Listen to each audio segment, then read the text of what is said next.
Everyone, welcome back to learn with Shipra.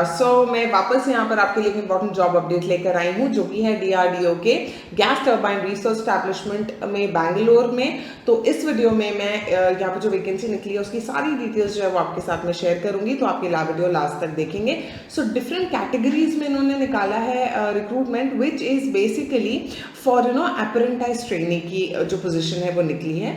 तो इसकी details मैं अभी आपके साथ में शेयर करती हूँ। तो पहली कैटेगरी जो है वो है that is for graduate apprentice trainee, जहां पे इंजीनियरिंग एंड नॉन इंजीनियरिंग दोनों ग्रेजुएट्स के लिए अवेलेबल है। ठीक है, सो फॉर इंजीनियरिंग ग्रेजुएट्स जो टोटल नंबर ऑफ वैकेंसीज है वो है 75 एंड इसमें जो ब्रांचेस एलिजिबल हैं वो मैं आपको बता देती हूँ। So anybody who is done BTech और equivalent course in mechanical production, industrial production engineering, aeronautical aerospace engineering, electrical and electronics, electronics and communication, electronics and instrumentation and telecom engineering.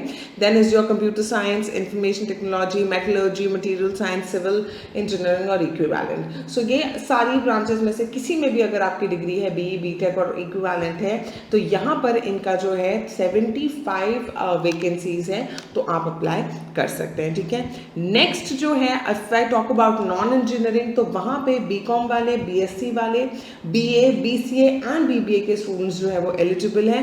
And यहाँ पे जो टोटल नंबर ऑफ वैकेंसीज है इस category में that is 30। ठीक है, तो अगर आप चाहते हैं तो आप अप्लाई कर सकते हैं। So this was graduate apprentice trainee.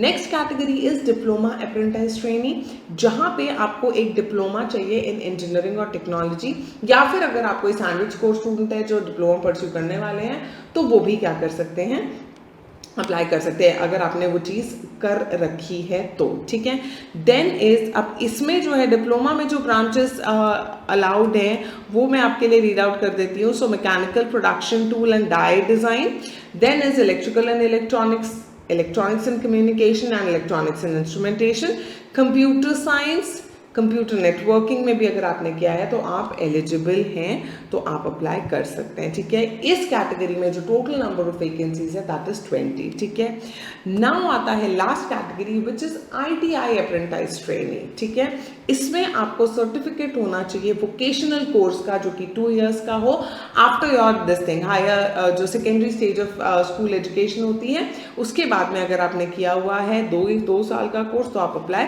कर सकते हैं। ठीक है, सो इसमें किन किन डिसिप्लिन में है वो मैं आपको बता देती हूँ। So machinist, fitter, turner, electrician, welder, sheet metal worker, computer operator and programming assistant की जो डिसिप्लिन है इसमें अगर आपने कर रखा है डिप्लोमा तो आप अप्लाई कर सकते हैं। ठीक है, यहाँ इस कैटेगरी में टोटल नंबर ऑफ वैकेंसीज जो है दैट इज 25। ठीक है, तो ये हो गया हमारा आपका जो है डिफरेंट कैटेगरीज।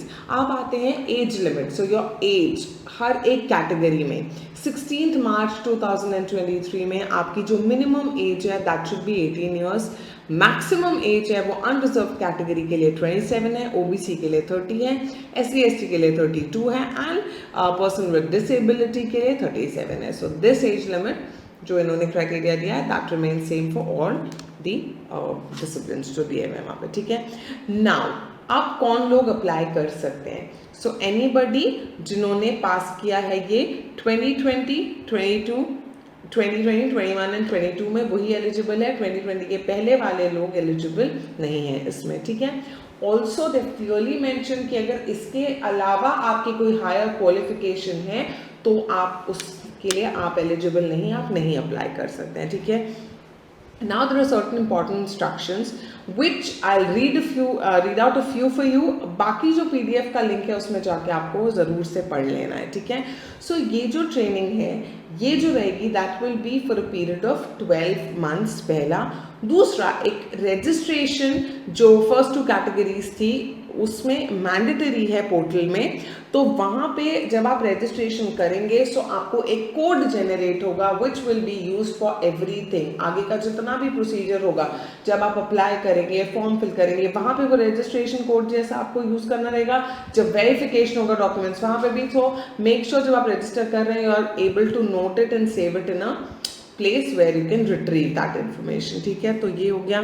दूसरा बोलते हैं कि अगर कोई ऑलरेडी अप्रेंटिसशिप ट्रेनिंग कर चुका है या किसी दूसरी ऑर्गेनाइजेशन में कर रहा है, आप भी एलिजिबल नहीं है अप्लाई करने के लिए।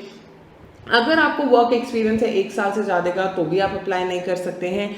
यहाँ पर जब आपको बुलाया जाएगा, इंटरव्यू अगर होता है डॉक्यूमेंट वेरिफिकेशन के टाइम पे, तो आपको कोई भी टीए जो है वो प्रोवाइड नहीं किया जाएगा, दे क्लियरली रिटन। फिर बोलते हैं कि आपको एकोमोडेशन भी नहीं दिया जाएगा। सो क्योंकि ये लोकेशन बैंगलोर में है और ये सारी चीज़ें स्टाइपेंड जो ये दे रहे हैं वो थोड़ा कम है, तो आई वुड सजेस्ट कि जो लोग बैंगलोर के लोकलाइट्स हैं वो ही अप्लाई करें। बट देन दूसरे अगर अफोर्ड कर सकते हैं वहाँ पर रहना और सेविंग्स के नाम पे, तो ऐसा you won't be able to make anything, but आपके जो रिज्यूमे में जो ब्रांड ऐड हो जाएगा, that is going to give you value after you know once you apply for in some other places. तो वो आपका डिसीजन है, आप बिल्कुल देख सकते हैं। वो जो नाम ऐड हो जाएगा that is going to create I mean good होगा आपके लिए वो चीज़। ऑलराइट, देन इज बाकी डिटेल्स आप उसको पढ़ेंगे, ठीक है। नाउ जो स्टाइपेंड है वो डिफरेंट कैटेगरीज में 7 to 9,000 पर मंथ जो है वो रेंज करेगा, ठीक है।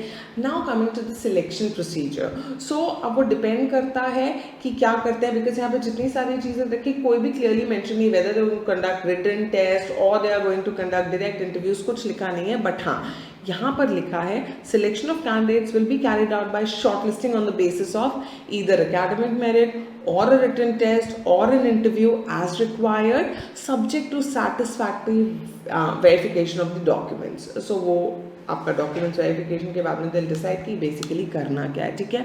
नाउ जब आप शॉर्टलिस्ट हो जाएंगे तो उसकी जो लिस्ट है सिर्फ और सिर्फ DRDO की ऑफिशियल वेबसाइट में ही आएगी, तो मेक श्योर कि आप उसको रेगुलर चेक करते रहें। देख लेते हैं कि हमें अप्लाई कैसे करना है, ठीक है। सो जो है सबसे पहले मैंने बोला आपको रजिस्ट्रेशन करना है, तो फर्स्ट 2 कैटेगरीज के लिए मैंडेटरी है। लिंक वगैरह सारा कुछ डिस्क्रिप्शन बॉक्स में मैं दे दूंगी, PDF जो डॉक्यूमेंट रहेगा उसमें भी आपको सारे लिंक्स मिल जाएंगे, ठीक है। सो यहाँ पर बोलता है कि अप्लाई करने के लिए rac.gov.in और drdo.gov.in 2 वेबसाइट दी हुई है, जिसमें व्हाट्स न्यू सेक्शन में जब आप जाएंगे तो वहां पर जाकर के आप क्या कर सकते हैं, रजिस्टर कर सकते हैं, ठीक है। नाउ इंपॉर्टेंट डेट्स, तो मैं अभी आपको बता देती हूँ एप्लीकेशन की लास्ट डेट जो है वो क्या है। So the last date to apply is 16th March. Online form submit करने की लास्ट डेट 16th मार्च है। वो लोग पब्लिश करेंगे first list of shortlisted candidates on 6th April. Acceptance आपको सबमिट करना रहेगा whether you will be joining GTRE as an apprentice trainee, वो आपको करना रहेगा 13th अप्रैल तक।